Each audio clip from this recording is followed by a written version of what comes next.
আসসালামু আলাইকুম। আমি আব্দুর রহমান। আজকে আপনাদেরকে এসইও শেখাবো। এসইও বলতে সার্চ ইঞ্জিন অপটিমাইজ। আজকে আমরা যে এসইও যে পার্টটা নিয়ে কথা বলবো সেটা হচ্ছে অন পেজ এসইও। আমরা এসইও সাধারণত করে থাকি কেন? আমাদের সাইটটাকে প্রমোট করার জন্য। মানে আমাদের সাইটটা যেন ভিজিটর বেশি হয় বা আমার প্রোডাক্টটা যেন বেশি সেল হয়, এর উদ্দেশ্যে এসইও করা। এসইও করতে হবে আমাকে, মানে সার্চ ইঞ্জিন অপটিমাইজেশন। মানে সার্চ ইঞ্জিনকে আমার ওয়েবসাইট সম্পর্কে ইনফরমেশন দিতে হবে।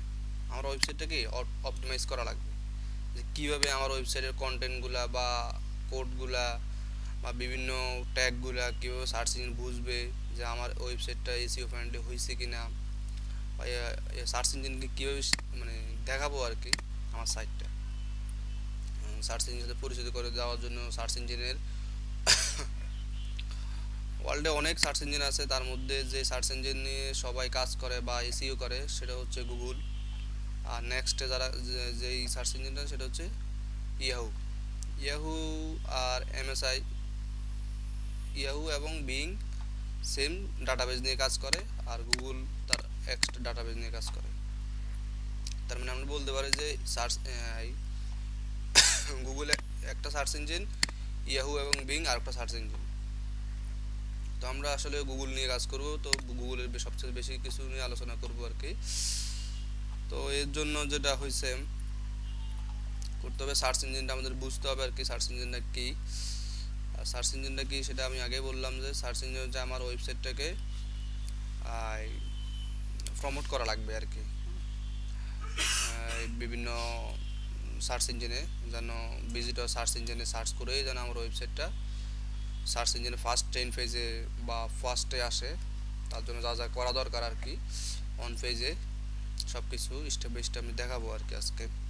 তো এখানে কিছু স্লাইডে লেখা ছিল আর কি, যেটা সার্চ ইঞ্জিনের মার্কেট প্লেস বা মার্কেট কতটুকু ইম্পর্টেন্ট দরকার সার্চ ইঞ্জিনটা, এবং সার্চ ইঞ্জিনের যে আরওআই মানে রিটার্ন অন ইনভেস্টমেন্ট, যে আমরা সার্চ ইঞ্জিনের পিছনে টাকা খরচ করলে যে আমার আসলে কতটুকু ইফেক্টিভ হবে কি হবে না, বা আজও আগে যারা করছে তাদের কি রেজাল্ট হয়েছে, এই বিষয়গুলো আর কি।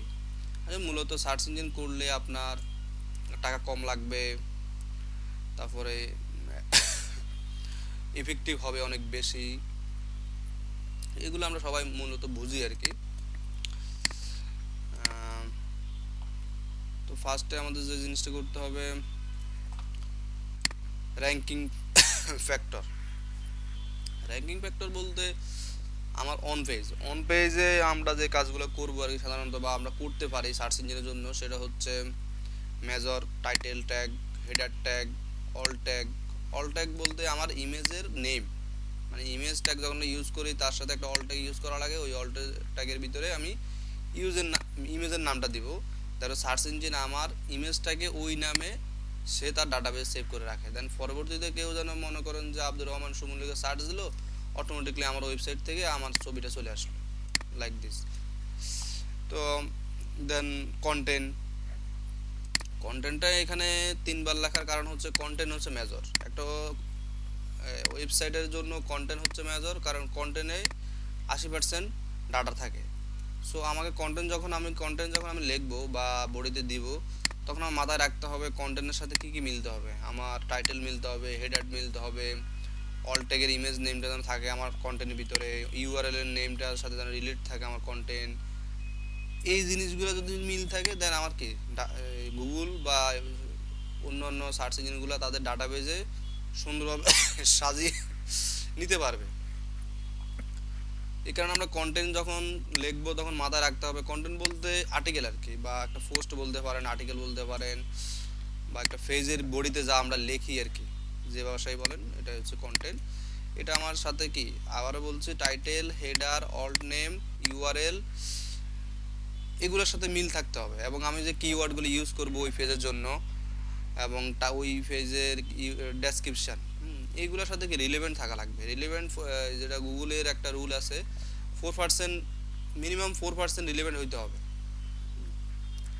কি কিওয়ার্ডের সাথে বা ডেসক্রিপশনের সাথে কন্টেন্টটা, যার কন্টেন্ট যত বেশি মিলবে তার ওয়েবসাইটটা ফার্স্টে আসবে।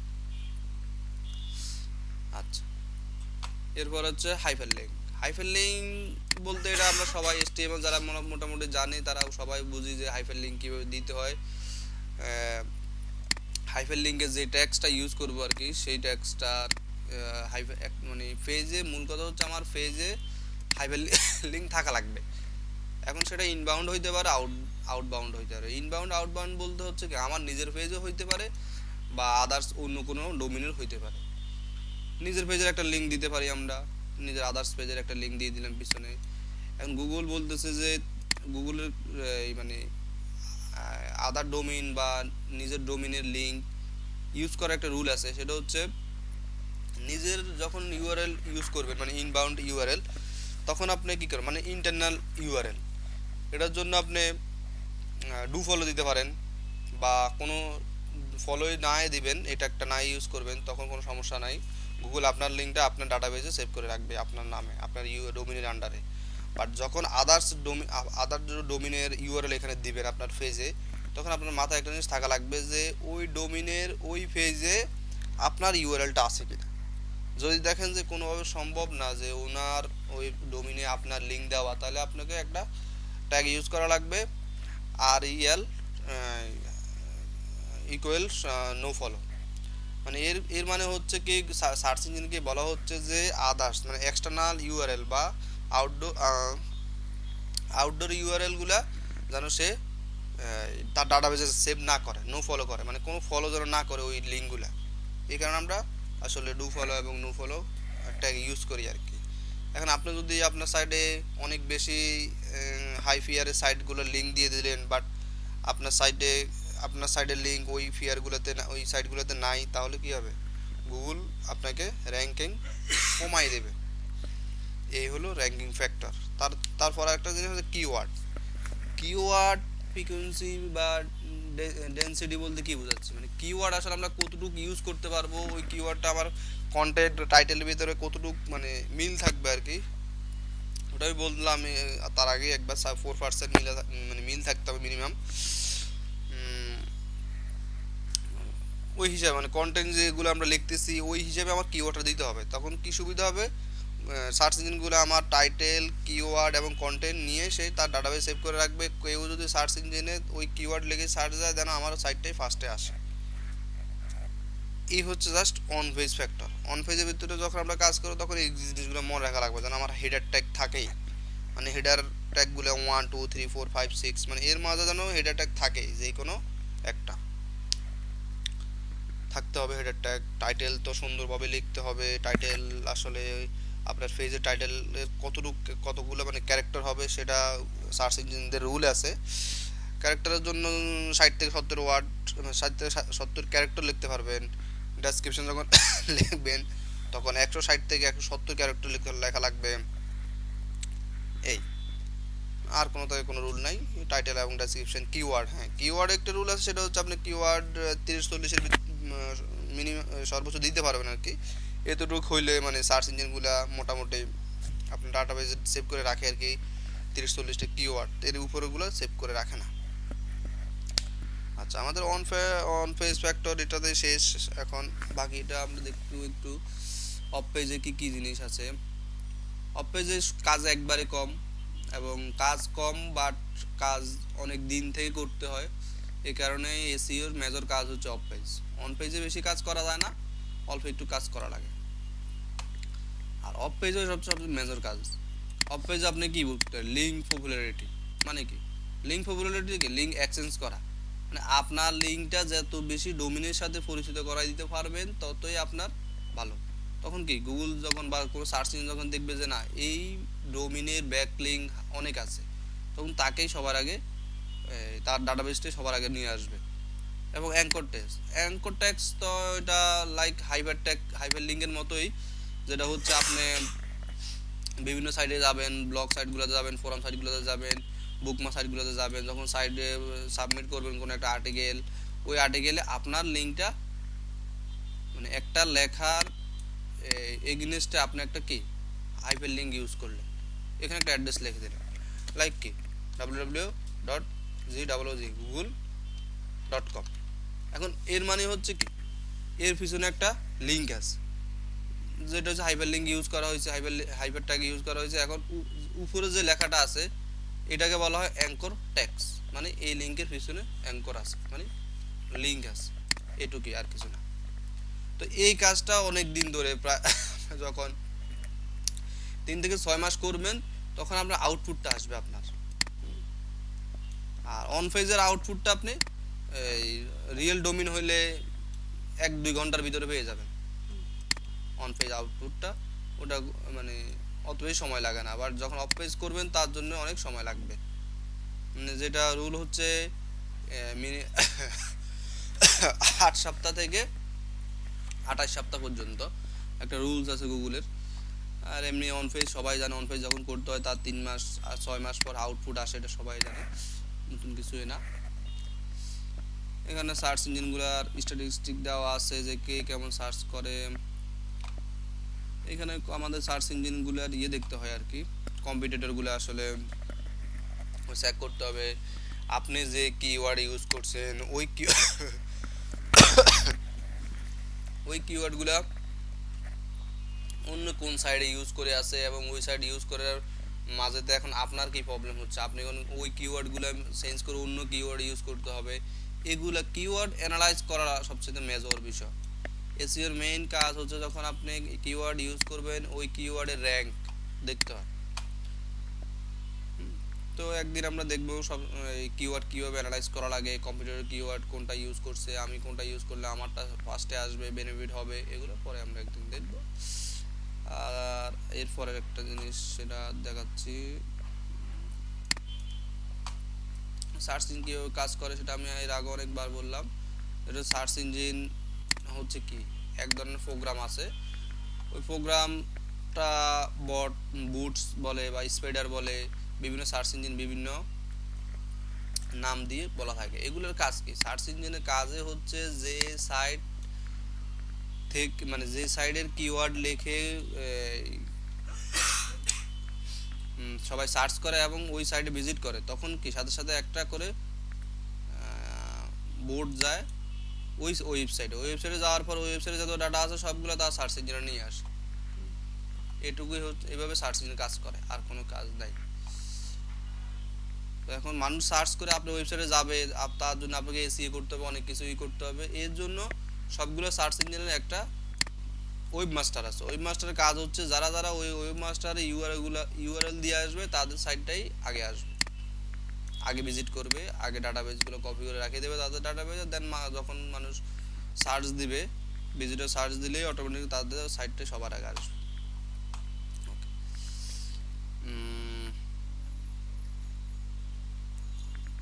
এটা হচ্ছে সার্চ ইঞ্জিন, একই কথা। সার্চ ইঞ্জিন আসলে এটা বোঝানো হচ্ছে কি, সার্চ ইঞ্জিনে আমরা যে ইমেজ সহকারে যখন সার্চ ইঞ্জিন দিচ্ছি, আসলে সার্চ ইঞ্জিন আমার ইমেজগুলো দেখে না, সার্চ ইঞ্জিন দেখে কি আমার ইমেজ লেজ অবস্থায় কি অবস্থায় আছে আমার ওই ওয়েবসাইটটা, ওই কন্টেন্টগুলো সে কপি করে নিয়ে যায়। সার্চ ইঞ্জিন কখনোই ইমেজ নেয় না, সার্চ ইঞ্জিন নেবে ইমেজের অল্ট নেম আর আদার্স ডাটাগুলো, বা আমাদের যত লিঙ্ক আছে সমস্ত লিঙ্ক সে নিয়ে যাবে ওই লিঙ্কের অ্যাঙ্কর ট্যাগস সহকারে। আচ্ছা, এরপরে হচ্ছে এগুলো তো মেজর বিষয় না, এগুলো হচ্ছে এইচটিএমএল ভার্সনগুলা, এটা নিয়ে আমাদের চিন্তা করার কিছু নাই। ট্যাগ ইউজ করার নিয়ম আর কি, ট্যাগ থাকবে activity tag, data tag, browsing, এটা লাগবে না। ওকে, এখানে এইচটিএমএল এর একটা কি ডিফল্ট স্ট্রাকচার দেওয়া আর কি, যেটা হচ্ছে এইচটিএমএল এর ওয়েবসাইট তৈরি করার জন্য এই ট্যাগগুলো ইউজ করতে হবে, যেটা আমাদের কি বলে W3C সূত্র অনুযায়ী। এখন এর মাঝে কি হবে, এর মাঝে আমার HTML হেডারের ভিতরে আমার সমস্ত ট্যাগগুলো ইউজ করব, যাতে এসইও ট্যাগগুলো আছে। এসইও ট্যাগের বলতে কিওয়ার্ড ট্যাগ, ডেসক্রিপশন ট্যাগ বা বিভিন্ন সার্চ ইঞ্জিন ভেরিফিকেশনগুলো, এগুলো আমরা সামনের দিকে দেখবো আর কি প্র্যাকটিক্যালি। আজকে জাস্ট বলে যাচ্ছি আর কি। টাইটেল ট্যাগ সম্পর্কে আগে বললাম, টাইটেল ট্যাগ হবে, দেন আমার বডির ভিতরে কন্টেন্টগুলো হবে, শেষ। কারণ হেডার ট্যাগ থেকে, এই হেডার ট্যাগের ভিতরে যত ট্যাগ ইউজ করা আমার এসইও রিলেটেড সব ট্যাগ ইউজ করবো এখানে। আর এগুলো তো বললাম, এই হেডার ওয়ান এইসব ট্যাগগুলো আমার থাকা লাগবে পেজের ভিতরে। অল্ট অ্যাট্রিবিউট মানে অল্ট নেমটা কিও দিতে হবে, হাইপার লিঙ্ক কিও দিতে হবে, এগুলো লেখা আছে, যারা বুঝেন এসটিএমএল তাদের জন্য কোনো ব্যাপার না। এই তো বোল্ড, বোল্ড ইউজ করলে কি হয়, বোল্ড ইউজ করলে সার্চ ইঞ্জিনগুলো আমার ওই লাইনটা একটু হাইলাইট করে রাখে আর কি। এই এই কারণে আমরা বোল্ড করার জন্য দুইটা ট্যাগ আছে, একটা হচ্ছে স্ট্রং ট্যাগ, একটা হচ্ছে B tag. Strong tag use করে যেই রেজাল্ট আসে, বি ট্যাগ ইউজ করলে সেম রেজাল্ট আসে, বাট সার্চ ইঞ্জিন সবসময় ফেভার করে যে বি ট্যাগ ইউজ করার জন্য। স্ট্রং ট্যাগ ইউজ করে সে তার মানে বোল্ড ট্যাগ ওইখান থেকে নেয় না। এখানে যারা সার্চ ইঞ্জিন ফ্রেন্ডলি ওয়েবসাইট তৈরি করে তারা সবসময় বি ট্যাগ ইউজ করে, বোল্ডের জন্য স্ট্রং ট্যাগটা ইউজ করে না। ওকে, আচ্ছা,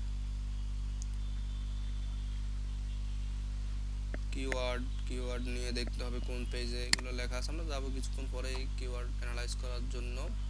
আর মেটা ট্যাগ আর কি, এখানে একটা সাইডে আসলে কীভাবে সেই মেটা ট্যাগ ইউজ করছে ওটা দেখানোর জন্য আর কি। এখানে একটা ট্যাগ ইউজ করা হয়েছে রোবটসের কাজ হচ্ছে, রোবটস কি বলা হয়েছে কি ইন্ডেক্স এবং ফলো করার জন্য, মানে আমার ইন্ডেক্স পেজটাকে শুধু ফলো করার জন্য, আদার্স কোনো পেজকে সে ফলো করবে না, এটাই বলা হয়েছে আর কি। আর কি মেটা ট্যাগ, মেটা কিওয়ার্ড এখানে ইউজ করা হয়েছে, অনেক পরিমাণে মেটা ট্যাগ ইউজ করা হয়েছে। এই ইউজ করতে পারবেন, অনেকে ইউজ করতে পারবেন, বাট সার্চ ইঞ্জিন আপনার কাছ থেকে নিবেই 30 থেকে 40টা কিওয়ার্ড। এই ওকে, টাইটেল ট্যাগ সম্পর্কে অনেক বলা হয়েছে, এগুলা আর বলার দরকারও নাই। এরপরে মেটা ট্যাগ সম্পর্কে বললাম, এগুলো আমরা যখন দিব প্র্যাকটিক্যালি কাজ তখন আমরা দেখবো আর কি। আর এরপরে আসতেছে অ্যাঙ্কর ট্যাগ কি, আমরা সবাই বুঝি অ্যাঙ্কর ট্যাগটা কি। অ্যাঙ্কর ট্যাগ হচ্ছে একটা ট্যাক্সের পিছনে কোনো একটা লিঙ্ক দেওয়া আর কি। এখানে আর একটা অ্যাঙ্করিং ট্যাগের মাধ্যমে সাইড ম্যাপ আর কি। হ্যাঁ, সাইড ম্যাপটা হচ্ছে সার্চ ইঞ্জিনে অনেক বেশি গুরুত্বপূর্ণ। কারণ কি, কারণ হচ্ছে আপনি যখন সার্চ ইঞ্জিনের সূত্র হচ্ছে যারা